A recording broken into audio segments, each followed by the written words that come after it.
যুদ্ধে জিতেও যুক্তরাষ্ট্র কেন হেরে গেল ইরানের কাছে? ক্ষেপণাস্ত্র ছোড়া হলো, যুদ্ধ বিমান উড়ল, সবচেয়ে আধুনিক অস্ত্রভান্ডার নামানো হলো ময়দানে, তারপরও যুদ্ধ শেষে টেবিলে বসতে হলো যুক্তরাষ্ট্রকে। ইরান কিন্তু সরে যায়নি এক পাও। প্রশ্ন হলো, বিশ্বের সবচেয়ে শক্তিশালী সামরিক বাহিনী থাকা সত্ত্বেও যুক্তরাষ্ট্র কেন শেষমেশ যুদ্ধবিরতিতে যেতে বাধ্য হলো? আর ইরান কিভাবে সেই ঝড়ের মুখেও নিজের জায়গা ধরে রাখলো? যুদ্ধ মানে কি জয়? যুদ্ধকে শুধু বোমা, ক্ষেপণাস্ত্র আর যুদ্ধ বিমান দিয়ে জেতা যায়, নাকি প্রকৃত জয় নির্ধারিত হয় রাজনৈতিক লক্ষ্য অর্জনের মাধ্যমে? বাইরের চোখে যুক্তরাষ্ট্রের সামরিক শক্তি আজও বিশ্বের সবচেয়ে আধুনিক, কিন্তু আন্তর্জাতিক সম্পর্ক বিশ্লেষকদের একটা বড় অংশ বলছেন, যুদ্ধক্ষেত্রে শক্তি প্রদর্শন আর প্রকৃত রাজনৈতিক লক্ষ্য অর্জন এই দুটো কখনোই এক জিনিস নয়। ওয়াশিংটন এই অভিযানকে দেখাতে চেয়েছিল নিজেদের প্রতিরোধ ক্ষমতা পুনঃপ্রতিষ্ঠার এবং আঞ্চলিক সমীকরণ নিজেদের পক্ষে টেনে আনার সুযোগ হিসেবে। কিন্তু যুদ্ধ শেষে সেই লক্ষ্য আদৌ কতটা পূরণ হলো, সেই প্রশ্নই এখন সবচেয়ে বড় হয়ে দাঁড়িয়েছে। মার্কিন প্রতিরক্ষা বিষয়ক সংবাদ মাধ্যম ডিফেন্স ওয়ান এই পুরো পরিস্থিতি বোঝাতে একটি তীক্ষ্ণ শব্দ ব্যবহার করেছে, স্ট্র্যাটেজিক ব্লাইন্ডনেস, অর্থাৎ কৌশলগত অন্ধত্ব। তাদের বিশ্লেষণ অনুযায়ী যুক্তরাষ্ট্র বারবার স্বল্পমেয়াদী সামরিক সাফল্যকে চূড়ান্ত বিজয় বলে ধরে নেয়, অথচ দীর্ঘমেয়াদী রাজনৈতিক আর ভূ রাজনৈতিক পরিণতি হিসেব করতে গিয়ে বারবার পিছিয়ে পড়ে। ঠিক সেটি ঘটল ইরানের ক্ষেত্রেও। যুদ্ধের শুরুতে যুক্তরাষ্ট্র আর ইসরায়েলের লক্ষ্য ছিল স্পষ্ট, ইরানের প্রতিরোধ ক্ষমতা দুর্বল করে দেয়া এবং আঞ্চলিক শক্তির ভারসাম্য নিজেদের দিকে টেনে আনা। কিন্তু যুদ্ধ শেষ হওয়ার পরও বাস্তবতা বলছে অন্য কথা। ইরান মধ্যপ্রাচ্যের নিরাপত্তা সমীকরণের অন্যতম গুরুত্বপূর্ণ খেলোয়াড় হিসেবেই টিকে রইল। অঞ্চলের শক্তির ভারসাম্যেও এলো না কোনো বড় পরিবর্তন, উল্টো জন্ম নিল নতুন নতুন নিরাপত্তা সংকট, যার বড় খরচ এখন বইতে হচ্ছে যুক্তরাষ্ট্রকেই। এই যুদ্ধের সবচেয়ে ভারী মূল্য চোকাতে হচ্ছে যুক্তরাষ্ট্রের পকেট থেকে। মধ্যপ্রাচ্যে অতিরিক্ত যুদ্ধজাহাজ, ক্ষেপণাস্ত্র প্রতিরক্ষা ব্যবস্থা, সামরিক ঘাঁটি আর লজিস্টিক সক্ষমতা ধরে রাখতে ওয়াশিংটনকে ঢালতে হচ্ছে বিপুল অর্থ। শুধু তাই নয়, আঞ্চলিক উত্তেজনা বেড়ে যাওয়ায় জ্বালানি সরবরাহ, সমুদ্রপথে বাণিজ্য আর বৈশ্বিক অর্থনীতিতেও তৈরি হয়েছে নতুন চাপ, যার আঁচ লাগছে যুক্তরাষ্ট্র আর তার মিত্রদের গায়ে।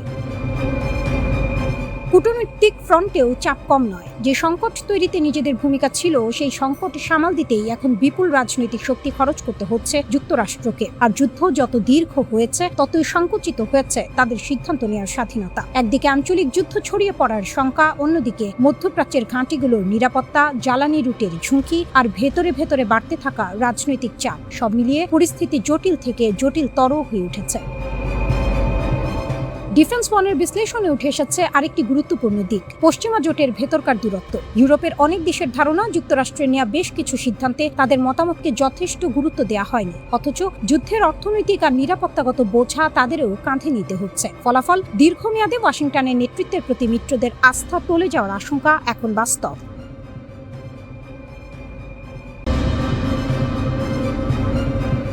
পারমাণবিক অস্ত্র তৈরির ঘোষণা দিয়ে কি দিল ইরান? তাহলে এখন কি করবে যুক্তরাষ্ট্র আর ইসরায়েল? শত্রুপক্ষের বারবার হুমকি আর সামরিক আগ্রাসনের মুখে আর চুপ থাকতে পারল না তেহরান। নিজেদের শক্তি অর্জনের লড়াইয়ে এক চুলো পিছিয়ে থাকতে রাজি নয় ইরান। আর তাই ইরানের সর্বোচ্চ প্রতিরক্ষা বাহিনী IRGC সংশ্লিষ্ট সংবাদ মাধ্যমে এলো এমন এক ঘোষণা, যা শুনে পশ্চিমাদের বুক কাঁপতে বাধ্য। এর আগেই জাতিসংঘের পরমাণু পর্যবেক্ষক সংস্থা IAEA দাবি করেছিল 10টি পারমাণবিক বোমা তৈরির জন্য প্রয়োজনীয় সব প্রস্তুতি ইতিমধ্যে সম্পন্ন করে রেখেছে ইরান। কিন্তু প্রশ্ন হলো, হঠাৎ কেন এই মারণাস্ত্র তৈরির পথে হাঁটতে শুরু করলো তেহরান? আর ঠিক কবেই বা ঘটবে সেই উত্তাপ? টানা 40 দিন ধরে ইরানের বিরুদ্ধে অবিরাম হামলা চালিয়েও দেশটির পারমাণবিক কেন্দ্রগুলোকে পুরোপুরি ধ্বংস করতে পারেনি যুক্তরাষ্ট্র ও ইসরায়েলের যৌথ সামরিক বাহিনী। উল্টো সেই যুদ্ধে নিজেদের বিপুল ক্ষতি ডেকে এনেছে ইহুদিবাদীরা। আর এবার সেই ভুলের চরম মাসুল গুনতে চলেছে যুক্তরাষ্ট্র ও ইসরায়েল। এতদিন জাতিসংঘের পরমাণু পর্যবেক্ষক সংস্থা সহ পশ্চিমা দেশগুলো বারবার দাবি করে আসছিল, পারমাণবিক অস্ত্র তৈরির একদম তার প্রান্তে দাঁড়িয়ে আছে ইরান। দেশটির কাছে রয়েছে অন্তত 440 কেজি ওজনের ইউরেনিয়াম, যার সমৃদ্ধতার মাত্রা 60%-এরও বেশি। অর্থাৎ চাইলেই সেই ইউরেনিয়ামকে পারমাণবিক অস্ত্র তৈরির উপযোগী মাত্রায় সমৃদ্ধ করে ফেলতে পারে ইরান। আর এবার সেই সব জল্পনা কল্পনার সমাপ্তি ঘটিয়েই তেহরান জানিয়ে দিল পারমাণবিক অস্ত্র তৈরি ছাড়া আর কোনো বিকল্প রাস্তা খোলা নেই দেশটির সামনে। আইআরজিসি সংশ্লিষ্ট সংবাদ মাধ্যম ফার্স্ট নিউজের বরাতে যুক্তরাজ্য ভিত্তিক সংবাদ মাধ্যম ইরান ইন্টারন্যাশনাল জানিয়েছে, নতুন বিশ্ব ব্যবস্থা গড়তে এবং শত্রুদের সামরিক চাপ মোকাবিলায় পারমাণবিক অস্ত্র অর্জনই এখন ইরানের জন্য অপরিহার্য। এর মধ্য দিয়েই তেহরানের সঙ্গে যুক্তরাষ্ট্র ও ইসরায়েলের মাঝে ক্ষমতার এক ভারসাম্য তৈরি হবে, যার ফলে ইরানের বিরুদ্ধে যে কোনো সংঘাতে নামার আগে শত্রুরা বারবার ভাবতে বাধ্য হবে। যদিও এখনো ইরান সরকারের পক্ষ থেকে এ বিষয়ে কোনো আনুষ্ঠানিক ঘোষণা আসেনি। ঠিক এই মুহূর্তে ইহুদিবাদীরা বুকে কাঁপন ধরানোর মতো আরেকটি তথ্য দিয়েছেন ইরানের সেনাবাহিনীর মুখপাত্র ব্রিগেডিয়ার জেনারেল মোহাম্মদ আকরামিনিয়া। সাম্প্রতিক যুদ্ধের সময়ও যে থেমে থাকেনি ইরানের অস্ত্র উন্নয়নের যাত্রা, সে চাঞ্চল্যকর তথ্য দিয়ে তিনি জানান, সেনাবাহিনী এবং সর্বোচ্চ প্রতিরক্ষা বাহিনী আইআরজিসি যৌথভাবে তৈরি করেছে আরও উন্নত মানের ক্ষেপণাস্ত্র। শুধু তাই নয়, আরাশ-2 এর মতো অত্যাধুনিক ড্রোনও তৈরি করে নিজেদের সামরিক সক্ষমতাকে আরও এক ধাপ এগিয়ে নিয়েছে ইরান। তার ভাষায় খুব শীঘ্রই এসব অস্ত্রের আসল ক্ষমতা সম্পর্কে গোটা বিশ্বকে জানিয়ে দেবে তেহরান। আর এই বিরাট সাফল্যকে কাজে লাগিয়ে একটি নিরাপদ ও শক্তিশালী ভবিষ্যৎ গড়ার পথে এগিয়ে যাবে ইরান। এই তথ্য নিশ্চিত করেছে দেশটির রাষ্ট্রীয় সম্প্রচার মাধ্যম প্রেস টিভি।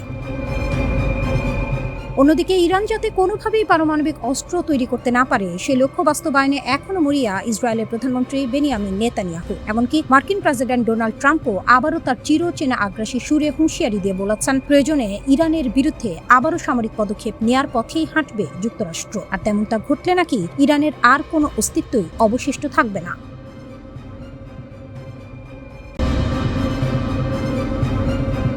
ইরানের মাস্টার প্ল্যান, লেবানন থেকে সিরিয়া, ট্রাম্পও এখন ফাঁদে। ট্রাম্প হতাশ, নেতানিয়াহু ক্ষুব্ধ। আর এই দুই নেতার মধ্যকার ফাটলের মধ্য দিয়ে ইরান শুধু দেখছে আর মুচকে হাসছে। মধ্যপ্রাচ্যের রাজনীতিতে এমন মুহূর্ত কমই আসে। আমেরিকার সবচেয়ে বড় মিত্র ইসরায়েল এখন তার সবচেয়ে বড় দাতার সাথে প্রকাশ্যে দ্বন্দ্বে। আর এই সুযোগে ইরান কোনো বোমা না ছুড়েই কূটনৈতিক ময়দানে জিতে যাচ্ছে একের পর এক পয়েন্ট। 21 জুন 2025 ট্রাম্প ফক্স নিউজে বসে এমন কিছু বললেন যা মধ্যপ্রাচ্যের রাজধানীগুলোতে ভূমিকম্পের মতো ছড়িয়ে পড়ল। তিনি বললেন, ইসরায়েল হিজবুল্লাহকে শেষ করতে পারছে না, প্রতিবার অ্যাপার্টমেন্ট ভেঙে ফেলে, আমি ভাবছি এই কাজটা সিরিয়াকে দিয়ে দেব। এটা শুধু হতাশার কথা না, এটা একটি সিগন্যাল। আমেরিকার মধ্যপ্রাচ্য নীতিতে গভীর ফাটল ধরেছে। কিন্তু সিরিয়ার প্রেসিডেন্ট আহমেদ আল শারা সেই প্রস্তাব লুফে নিলেন না, বরং সরাসরি বললেন সিরিয়া লেবাননে কোনো সামরিক ভূমিকায় যাবে না। তার ভাষায়, লেবাননের সমাধান আসবে যুদ্ধে নয়, শহর বোমা মেরে নয়, বরং সৃজনশীল সমাধানে। সবচেয়ে বড় চমক, শারা বললেন হিজবুল্লাহর সাথে আলোচনার টেবিলে বসতে তার আপত্তি নেই। যদি এটা লেবানন ও সিরিয়ার স্বার্থে হয় তাহলে কেন নয়? এখানেই ইরানের আসল খেলা বোঝা দরকার। হিজবুল্লাহ ইরানের তৈরি অর্থায়নে, অস্ত্রে, আদর্শে। লেবাননে ইসরায়েলের বিরুদ্ধে লড়াই করতে করতে হিজবুল্লাহ দুর্বল হয়েছে, ঠিক আছে, কিন্তু ইরান কি আসলে হিজবুল্লাহকে জেতাতে চায়, নাকি এই যুদ্ধকে জিইয়ে রেখে তার সুবিধা নিতে চায়? উত্তর দ্বিতীয়টা। কারণ এই যুদ্ধ যতদিন চলবে ইসরায়েল আন্তর্জাতিকভাবে বিচ্ছিন্ন হতে থাকবে, ট্রাম্প নেতানিয়াহুর সম্পর্ক ক্ষয় হতে থাকবে, আমেরিকার মনোযোগ বিভক্ত থাকবে, আর ইরান নিয়ে সুইজারল্যান্ড যে পারমাণবিক আলোচনা চলছে সেখানে ইরানের দর কষাকষির ক্ষমতা বাড়তে থাকবে।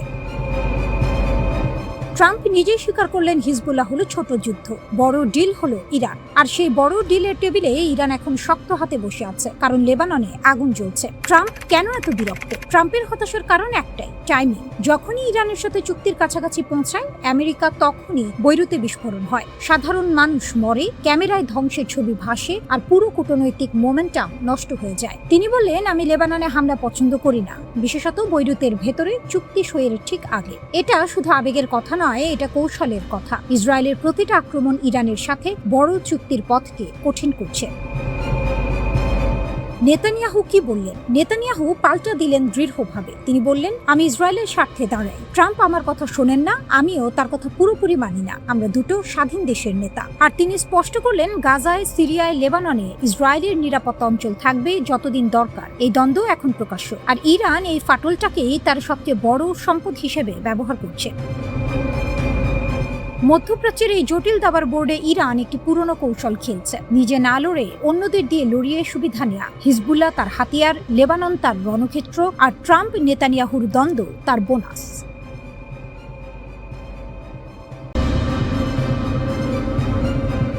ইরান যে অস্ত্র বানিয়েছে আমেরিকা তার নাম জানত না। পাইলট যখন জ্ঞান ফিরে পেলেন তখন তিনি পেন্টাগনের গোয়েন্দাদের সামনে বসে কাঁপা গলায় বললেন, ওগুলো ড্রোন ছিল, কিন্তু ওগুলো একসাথে নিঃশ্বাস নিচ্ছিল।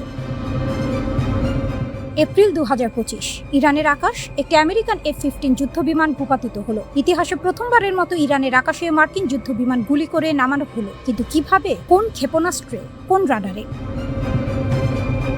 বিধ্বস্ত হওয়ার আগের শেষ কয়েক সেকেন্ড পাইলট বলেছেন, বিমান ভেঙে পড়ার ঠিক আগ মুহূর্তে তিনি আকাশে একটি অদ্ভুত দৃশ্য দেখেন। একটি বড় ড্রোনের নিচে ছোট ছোট ড্রোন ঝুলছে, একদম জেলিফিশের পায়ের মতো, আর পুরো কাঠামোটা একক প্রাণীর মতো একসাথে ঘুরছে, ভাসছে, এগিয়ে আসছে।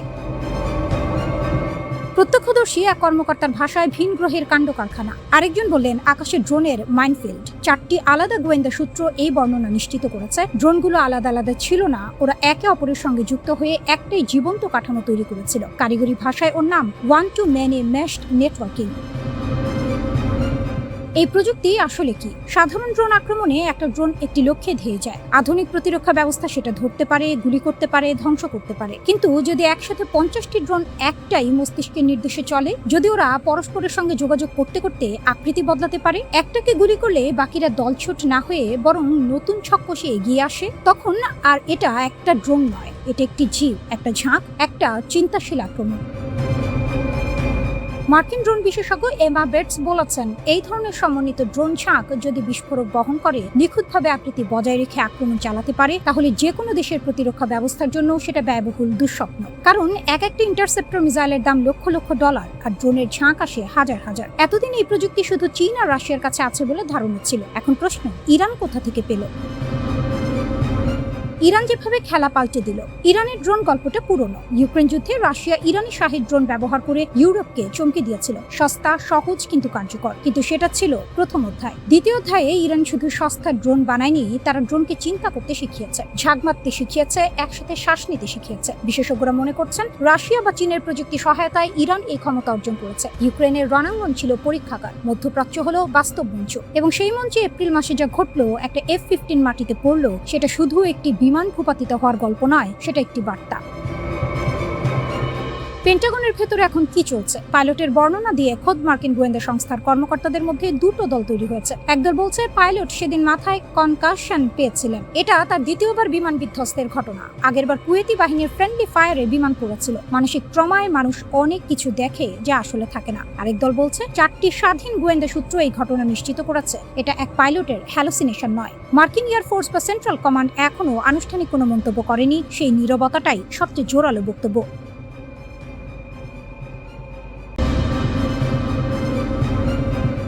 মার্কিন যুক্তরাষ্ট্র ও ইরানের মধ্যকার নজিরবিহীন সংঘাতের বারুদ শান্ত হতে না হতেই মধ্যপ্রাচ্যের ভূ রাজনীতিতে এক নতুন ঝড়ের পূর্বাভাস মিলছে। ওয়াশিংটন ও তেলাবিবের সমস্ত সামরিক ও মনস্তাত্ত্বিক চাপকে বুড়ো আঙুল দেখিয়ে ইরান এবং তার মিত্ররা কেবল যে টিকে গেছে তাই নয়, বরং তারা বুক চিতিয়ে দাঁড়িয়েছে। আর এই পুরো দৃশ্যপটের ঠিক কেন্দ্রবিন্দুতে রয়েছে লেবাননের প্রতিরোধ আন্দোলন হিজবুল্লাহ।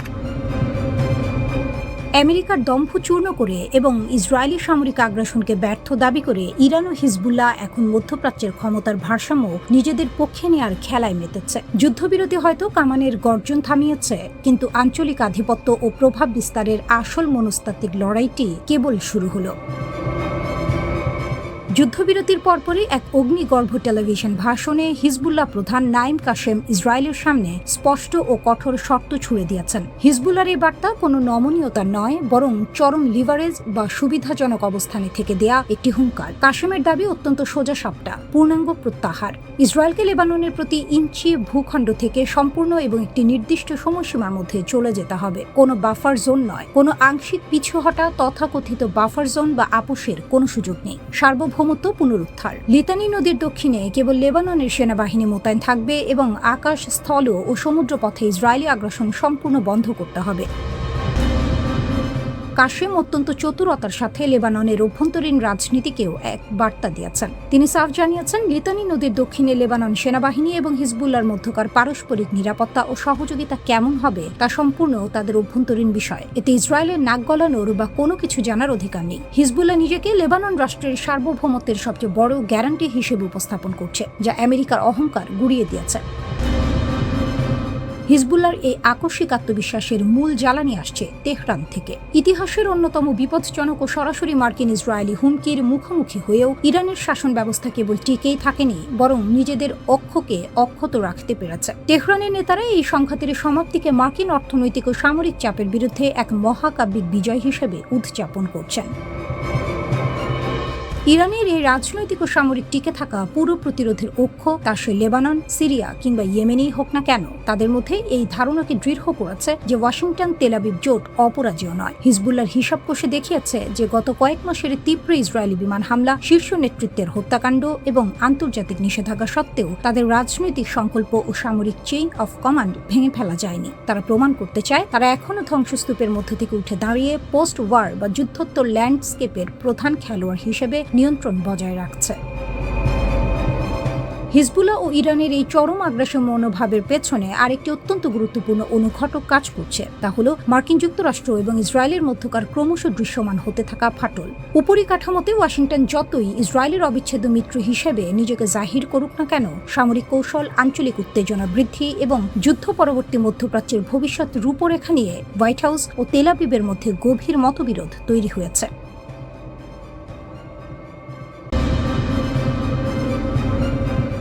ইরানের $12 বিলিয়ন ট্র্যাপ, যেভাবে মার্কিন ছাড়েই জেগে উঠছে তেহরানের সামরিক দানব।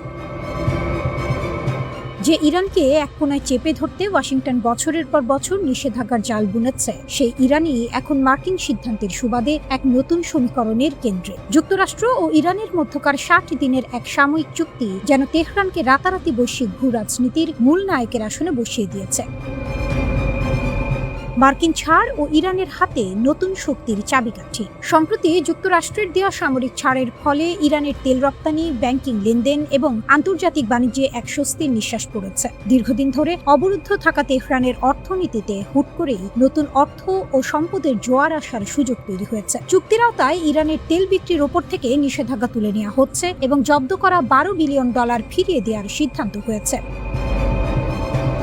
বিশ্লেষকদের মতে এই অর্থ সরাসরি ইরানের প্রতিরক্ষা খাতে এক বিশাল বুস্টার ডোজ হিসেবে কাজ করবে। সামরিক বিশেষজ্ঞদের মতে এই বিপুল অর্থ হাতে পাওয়ার পর ইরানের মূল লক্ষ্য হবে নিজেদের সবচেয়ে বড় দুর্বলতা ঢেকে ফেলা। সাম্প্রতিক সংঘাতগুলোতে দেখা গেছে ইরানের আকাশ প্রতিরক্ষা ব্যবস্থা বেশ ভঙ্গুর, আর এই দুর্বলতার সুযোগ নিয়ে ইসরায়েল ও যুক্তরাষ্ট্র বিভিন্ন সময় ইরানের সামরিক স্থাপনা, ক্ষেপণাস্ত্র ঘাঁটি এবং অস্ত্র তৈরির কারখানায় অনায়াসে হামলা চালাতে পেরেছে। তেহরান এখন এই ক্ষত মেরামত করতে মরিয়া। তাদের প্রধান লক্ষ্য হবে উন্নত রাডার ব্যবস্থা ও ক্ষেপণাস্ত্র প্রতিরক্ষা ব্যবস্থা গড়ে তোলা, অত্যাধুনিক আকাশ নজরদারি প্রযুক্তি সংগ্রহ করা, আর এই আকাশ প্রতিরক্ষার প্রযুক্তিগত ঘাটতি পূরণে ইরানকে সবচেয়ে বড় সহযোগিতা করতে পারে রাশিয়া ও চীন। বেইজিং, মস্কো, পিয়ংইয়ং ট্রাইও ইরানের ব্যাকবোন। ইরানের এই সামরিক পুনর্গঠন প্রক্রিয়া কিন্তু একা একা সম্ভব নয়। এর পেছনে রয়েছে এক শক্তিশালী অক্ষশক্তি, যার প্রধান ভিত্তি হলো চীন। অস্ত্র তৈরির জন্য সরাসরি ক্ষেপণাস্ত্র না এলেও চলে, কিন্তু যা লাগে তা হলো চিপস, সেন্সর এবং হেভি মেশিনারি। বিশেষজ্ঞদের মতে চীন থেকে বিভিন্ন ইলেকট্রনিক যন্ত্রাংশ, চিপ, ড্রোন প্রযুক্তি, মেশিন টুলস এবং শিল্প সরঞ্জাম সংগ্রহ করা ইরানের জন্য এখন তুলনামূলক অনেক সহজ। চীনের এই বিশাল শিল্প ও সরবরাহ ব্যবস্থা ব্যবহার করেই ইরান তার নিজস্ব সামরিক কারখানাকে ঢেলে সাজাবে। পাশাপাশি আরেকটি বড় স্তম্ভ হলো রাশিয়া। ইউক্রেন যুদ্ধে দীর্ঘ সময় ধরে লড়াই করার ফলে রাশিয়ার ঝুলিতে এখন আধুনিক যুদ্ধের বাস্তব অভিজ্ঞতা রয়েছে। ড্রোন যুদ্ধ কিভাবে চালাতে হয়, কিভাবে প্রতিপক্ষের ইলেকট্রনিক যোগাযোগ জ্যাম করতে হয়, কিংবা যুদ্ধের মধ্যেও কিভাবে সামরিক অবকাঠামো টিকিয়ে রাখতে হয়, তার সব কৌশল মস্কোর নখদর্পণে। রাশিয়া এখন ইরানের জন্য শুধু অস্ত্র সরবরাহকারী নয়, বরং সামরিক জ্ঞান ও রণকৌশলের এক অমূল্য উৎস। এর সাথে যোগ হচ্ছে উত্তর কোরিয়া। দশকের পর দশক ধরে আন্তর্জাতিক নিষেধাজ্ঞার জাঁতাকলে পিষ্ট হয়েও উত্তর কোরিয়া যেভাবে তাদের ক্ষেপণাস্ত্র কর্মসূচি সফলভাবে চালিয়ে গেছে, সেই নিষেধাজ্ঞা ফাঁকি দেওয়ার ফর্মুলা এখন ইরানের বড় পুঁজি। সীমিত সম্পদ ব্যবহার করে কিভাবে বিকল্প সরবরাহ ব্যবস্থা গড়ে তুলতে হয়, সেই গোপন দীক্ষা ইরান পাচ্ছে পিয়ংইয়ং এর কাছ থেকে। বিশ্লেষকদের স্পষ্ট হুঁশিয়ারি, এই অর্থ আর বিশ্বস্ত মিত্রদের সহায়তায় ইরান যদি একবার পুরোপুরি জেগে ওঠে, তবে মধ্যপ্রাচ্যে তাকে থামানো যুক্তরাষ্ট্র কিংবা ইসরায়েল কারো পক্ষে আর সম্ভব হবে না।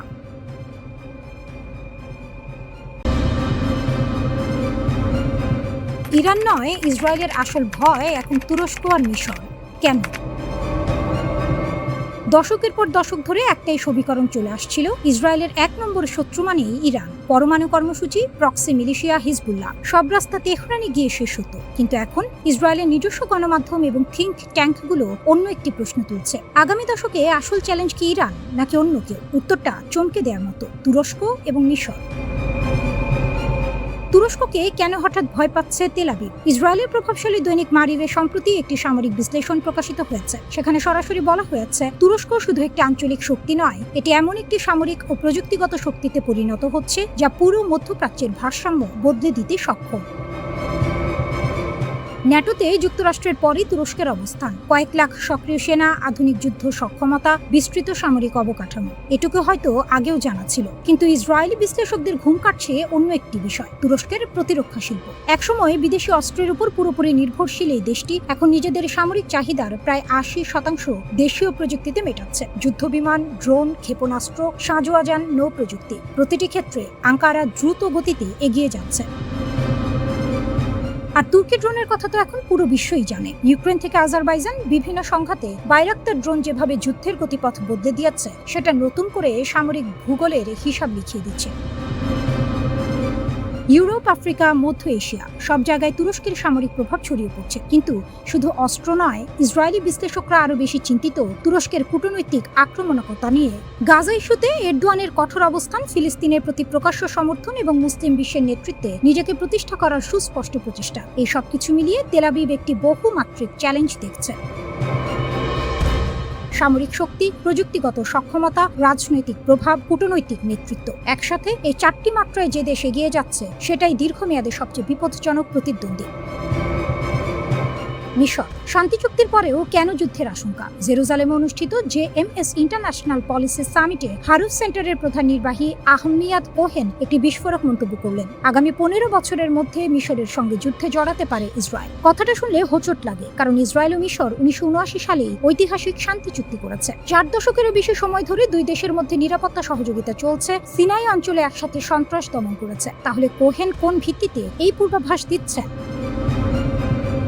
তার যুক্তি হলো, ইরান ও প্রতিরোধ শক্তির প্রভাব যদি কমে যায়, মধ্যপ্রাচ্যে একটি নতুন কৌশলগত শূন্যতা তৈরি হবে। আর সেই শূন্যতা পূরণ করতে এগিয়ে আসবে সুন্নি মুসলিম রাষ্ট্রগুলো। তখন যদি মুসলিম ব্রাদারহুড আবারও মিশরের ক্ষমতায় ফেরে, কায়রো ও তেল আবিবের সম্পর্ক সম্পূর্ণ ভিন্ন মোড় নেবে। এই মন্তব্যকে একা কোহেনের মতামত বলে উড়িয়ে দেওয়া কঠিন, কারণ মার্কিন গুপ্তচর বৃত্তি মামলায় দণ্ডিত সাবেক ইসরায়েলপন্থী বিশ্লেষক জোনাথন পোলার্ডও একই সতর্কবার্তা দিয়েছেন। ইরান দুর্বল হলে তুরস্ক ও মিশরই হবে ইসরায়েলের প্রধান কৌশলগত প্রতিদ্বন্দ্বী।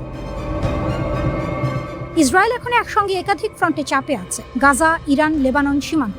এই পরিস্থিতিতেই উগ্র ডানপন্থী জাতীয় নিরাপত্তা মন্ত্রী ইতামার বেন গভীর প্রকাশ্যে বলেছেন, প্রয়োজনে ট্রাম্পের অনুরোধও প্রত্যাখ্যান করতে পারে ইসরায়েল।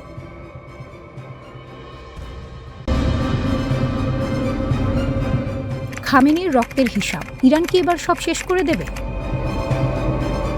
28 ফেব্রুয়ারি, সেই রাতটা ইরান কোনোদিন ভুলবে না। আয়াতুল্লাহ আলী খামেনি, ইসলামিক প্রজাতন্ত্রের সর্বোচ্চ নেতা, যুক্তরাষ্ট্র ও ইসরায়েলের যৌথ অভিযানে নিহত হলেন। ইহুদিবাদীরা ভেবেছিল এই এক আঘাতেই ইরান ভেঙে পড়বে, নেতৃত্ব শূন্য হয়ে যাবে তেহরান। ইসলামিক প্রজাতন্ত্রের কফিনে শেষ পেরেক ঠোকা হয়ে গেছে।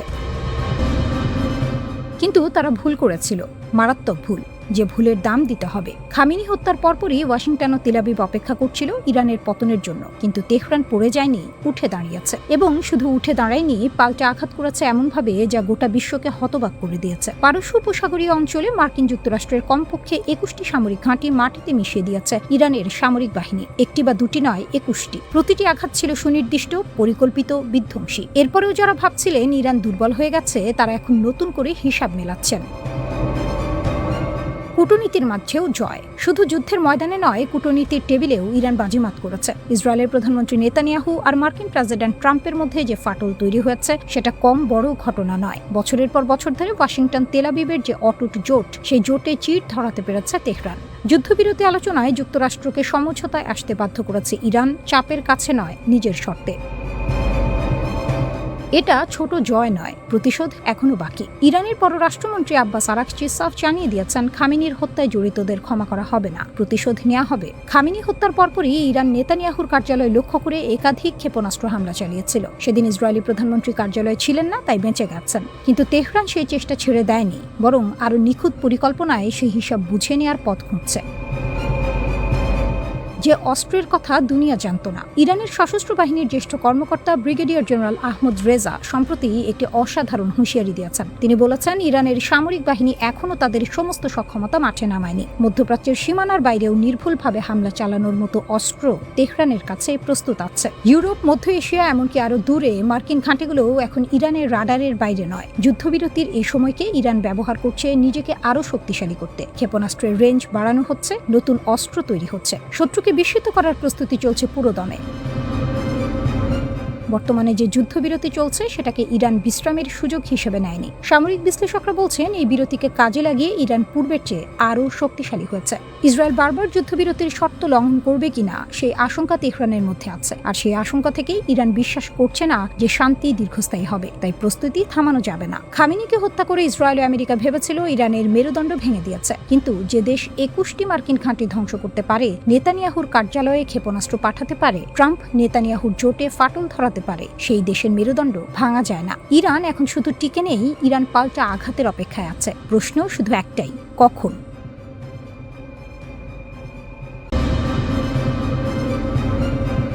আমেরিকাকে তাদের নিজের মাঠে রুখে দিল ইরান। ওয়াশিংটনের সমস্ত সামরিক শক্তির দাপটকে তুড়ি মেরে উড়িয়ে দিয়ে পারস্য উপসাগরের নিয়ন্ত্রণ এখন সম্পূর্ণ তেহরানের হাতে। কুয়েতের আকাশে ক্ষেপণাস্ত্রের গর্জন আর বাহরাইনে বাজতে থাকা সাইরেন আজ বিশ্বকে একটি স্পষ্ট বার্তা দিচ্ছে, মধ্যপ্রাচ্যে আমেরিকার দিন শেষ।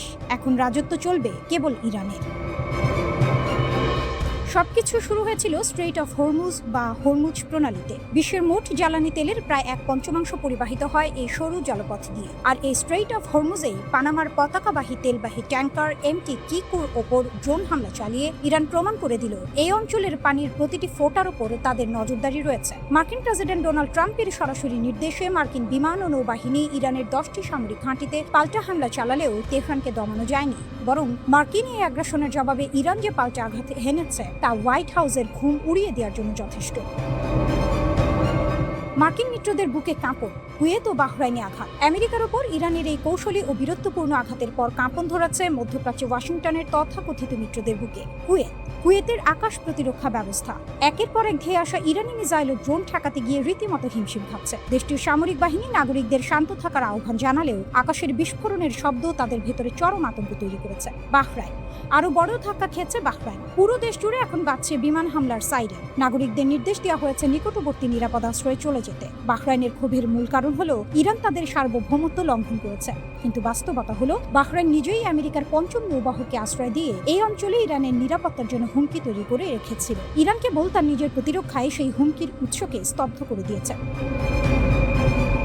শান্তি চুক্তি ও ওয়াশিংটনের বিশ্বাসঘাতকতা। কয়েকদিন আগেই ওয়াশিংটন ও তেহরানের মধ্যে একটি ভঙ্গুর যুদ্ধবিরতি বা অন্তর্বর্তীকালীন সমঝোতা চুক্তি হয়েছিল। বিশ্ববাসী ভেবেছিল হয়তো এবার পরিস্থিতি শান্ত হবে, কিন্তু আমেরিকার স্বভাবজাত সাম্রাজ্যবাদী নীতি আর ইরানের ওপর হামলা সেই শান্তি প্রচেষ্টাকে নস্যাৎ করে দেয়। ইরান স্পষ্ট জানিয়ে দিয়েছে তারা কোনো চুক্তি ভঙ্গ করতে চায়নি, কিন্তু আমেরিকা যখনই তাদের উপর আঘাত হানবে তেহরান হাত গুটিয়ে বসে থাকবে না। বাহরাইন অভিযোগ করছে যে ইরান ইচ্ছাকৃতভাবে শান্তি আলোচনা ব্যাহত করছে। তবে আসল সত্য হলো আমেরিকা যখন এই অঞ্চলে তার সামরিক শক্তি প্রদর্শন করতে চায় তখন ইরান তার দাঁত ভাঙা জবাব দিতে বাধ্য হয়। ইরান এখন আর রক্ষণাত্মক অবস্থানে নেই, তারা এখন আক্রমণাত্মক এবং এই অঞ্চলের প্রধান চালিকা শক্তি। গ্লোবাল এনার্জি মার্কেট ও নতুন ভূ রাজনীতি ইরানের এই শক্ত অবস্থানের কারণে বৈশ্বিক জ্বালানি বাজার এখন চরম অস্থিরতার মুখে। হরমুজ প্রণালী যদি ইরান সম্পূর্ণ বন্ধ করে দেয় তবে থমকে যাবে বৈশ্বিক অর্থনীতি। আমেরিকা ভালো করেই জানে ইরানের সাথে সরাসরি পূর্ণাঙ্গ যুদ্ধে জড়ানো মানে নিজেদের ধ্বংস ডেকে আনা।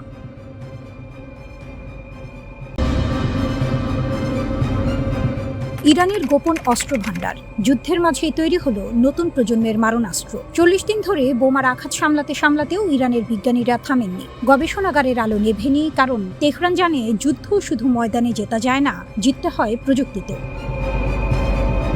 শত্রুর চাপে শান করা তলোয়ার। ইসরায়েল আর যুক্তরাষ্ট্র ভেবেছিল ধারাবাহিক সামরিক চাপে ইরানকে হাঁটু গাড়তে বাধ্য করা যাবে, কিন্তু হিসাবটা উল্টে গেছে। ইরান সেনাবাহিনীর মুখপাত্র ব্রিগেডিয়ার জেনারেল মোহাম্মদ আকরামিনিয়া সরাসরি জানিয়ে দিয়েছেন সংঘাতের 40টি দিনই শুধু যুদ্ধ নয়, একই সাথে চলেছে নতুন প্রজন্মের ড্রোন আর ক্ষেপণাস্ত্র তৈরির কাজ। এমনকি যুদ্ধের শেষ পর্যায়ে সেই নতুন ড্রোন সরাসরি অপারেশনেও নামানো হয়েছে। শত্রুর রকেট মাথার উপর পড়ছে আর ইরানের প্রকৌশলীরা তখনও নতুন অস্ত্রের নকশা আঁকছেন। এটাই ইরানের আসল শক্তি। আরাশ-2 চেয়েও শক্তিশালী নতুন ড্রোনের রহস্য। ইরানের আরাশ-2 ড্রোনের নাম আন্তর্জাতিক সামরিক মহলে আগেই আলোড়ন তুলেছিল, কিন্তু আক্রামিনিয়া দাবি করছেন সম্প্রতি যুদ্ধে ব্যবহৃত নতুন ড্রোনগুলো আরাশ-2 চেয়েও উন্নত। কতটা উন্নত সেটা এখনো পুরোপুরি প্রকাশ করা হয়নি, আর এই রহস্যটাই সবচেয়ে বড় বার্তা। কারণ যে অস্ত্রের পুরো সক্ষমতা প্রতিপক্ষ জানে না, সেই অস্ত্রই সবচেয়ে ভয়ঙ্কর। ইরান ইচ্ছে করেই তা লুকিয়ে রাখছে। গবেষণাগারের প্রযুক্তিকে অত্যন্ত কম সময়ের মধ্যে যুদ্ধক্ষেত্রে নিয়ে আসা এটা প্রমাণ করে ইরানের প্রতিরক্ষা শিল্প এখন আর পশ্চিমের ওপরে নির্ভরশীল নয়, বরং নিজস্ব গতিতে এগিয়ে যাচ্ছে। দুটো কৌশল, একটাই লক্ষ্য। ইরান এখন দুই পথে হাঁটছে। প্রথম পথ, দেশের ভেতরেই উন্নত অস্ত্র তৈরি, বাইরের নিষেধাজ্ঞা অবরোধ কোনো কিছুতেই দমানো যাচ্ছে না তেহরানের প্রতিরক্ষা শিল্পকে। সেনাবাহিনী ও আইআরজিসি দুই বাহিনীর ক্ষেপণাস্ত্রেই এসেছে নতুন প্রযুক্তিগত উন্নয়ন। দ্বিতীয় পথ, মিত্র দেশগুলোর সাথে সামরিক সহযোগিতা বাড়ানো এবং আধুনিক প্রযুক্তি সংগ্রহ করা। একা নয়, জোট বেঁধে শক্তি বাড়ানো। এই দুই কৌশলের মিলিত ফলাফল হলো এমন একটি ইরান যাকে চাপে ফেলে দুর্বল করা ক্রমেই কঠিন হয়ে উঠছে। পারমাণবিক প্রশ্ন, 60% ইউরেনিয়ামের গল্প। আন্তর্জাতিক পরমাণু শক্তি সংস্থা IAEA এর প্রধান রাফায়েল গ্রসি নিশ্চিত করেছেন ইরানের কাছে 60% মাত্রায় সমৃদ্ধ ইউরেনিয়ামের মজুদ আছে। বিশ্লেষকরা বলছেন এই ইউরেনিয়াম আরো সমৃদ্ধ করা হলে তাত্ত্বিকভাবে একাধিক পারমাণবিক অস্ত্র বানানো সম্ভব। ইরান অবশ্য বলছে তাদের পারমাণবিক কর্মসূচি সম্পূর্ণ শান্তিপূর্ণ, কোনো আনুষ্ঠানিক ঘোষণা নেই পারমাণবিক অস্ত্র তৈরির। কিন্তু যুক্তরাজ্য ভিত্তিক ইরান ইন্টারন্যাশনাল জানাচ্ছে আইআরজিসি সংশ্লিষ্ট বিশ্লেষণে স্পষ্ট বলা হয়েছে যুক্তরাষ্ট্র আর ইসরায়েলের ধারাবাহিক সামরিক চাপ সামলাতে ইরানের জন্য পারমাণবিক প্রতিরোধ সক্ষমতা এখন অপরিহার্য হয়ে উঠেছে। নিউ ইয়র্ক পোস্টও লিখেছে শক্তিশালী প্রতিরোধ গড়েই সমান অবস্থান থেকে আলোচনার টেবিলে বসতে চায় তেহরান। অর্থাৎ পারমাণবিক শক্তি ইরানের কাছে এখন শুধু অস্ত্র নয়, এটা কূটনৈতিক দর কষাকষির হাতিয়ারও। ইসরায়েলের লাল রেখা, এই পুরো সমীকরণে একটি বড় ফ্যাক্টর হলো ইসরায়েল। নেতানিয়াহু সরাসরি বলেছেন ইরানকে পারমাণবিক অস্ত্রের দোরগোড়ায় পৌঁছাতে দেওয়া হবে না, প্রয়োজনীয় ব্যবস্থা নেওয়া হবে। যুদ্ধবিরতির আলোচনা চললেও পারমাণবিক ইস্যুতে উত্তেজনা এখনো তুঙ্গে। এই উত্তেজনাই আসলে ইরানকে আরো দ্রুত অস্ত্র বিকাশের দিকে ঠেলে দিচ্ছে।